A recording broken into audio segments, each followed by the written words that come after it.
अरे सारे बुढ़ छुछुनर वाह बहुत अच्छा। देखा तारा भाई लोग कैसे प्रमोद प्रेमी भैया भौजी के चोली पर दाग लगावता आ बाद में कोई हम इहे दगिया नु तहा गाड़ी में पेल दे। तो का हाल बा, आज हम फिर से बात कर ले बानी भोजपुरी गाना के बारे में बात कर ले भाई। आज के वीडियो बहुत गन फाड़ बा, ऐसे कहल चाहता नहीं कि वीडियो को पूरा देखो बहुत मजा आए है। तो वीडियो बना के बस एक ही मकसद बा, एक ही मकसद रहेला आप सभी को दिल से हंसाने के लिए, ना किसी को दिल को ठेस पहुंचाने के लिए। तो बिना कोनो लानवा लहसुन के आज का वीडियो स्टार्ट करते हैं।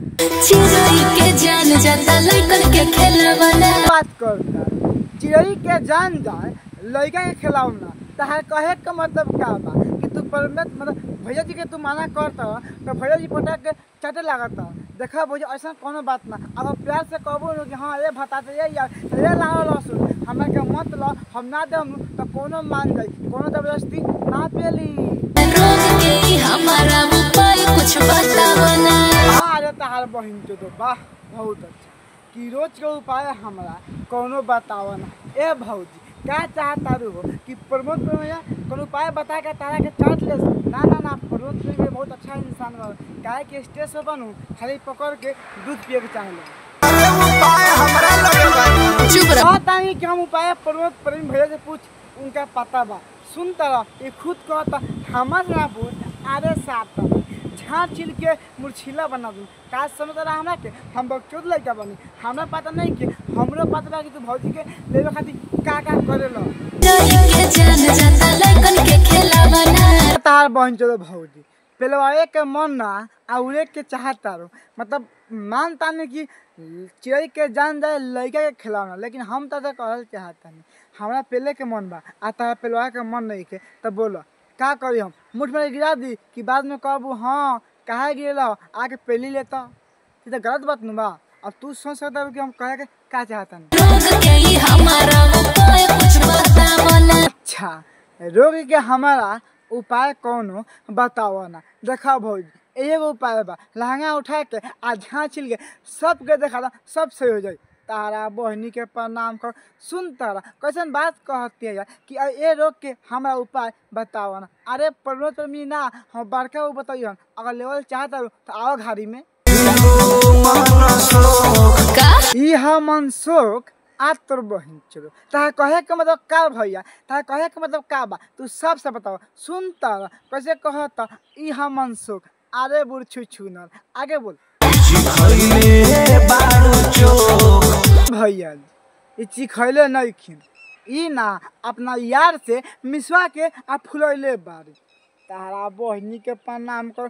सुन तारा कैसे भैया जी कहता ई मनसोख आ चिखैले बारी। चुप आज तो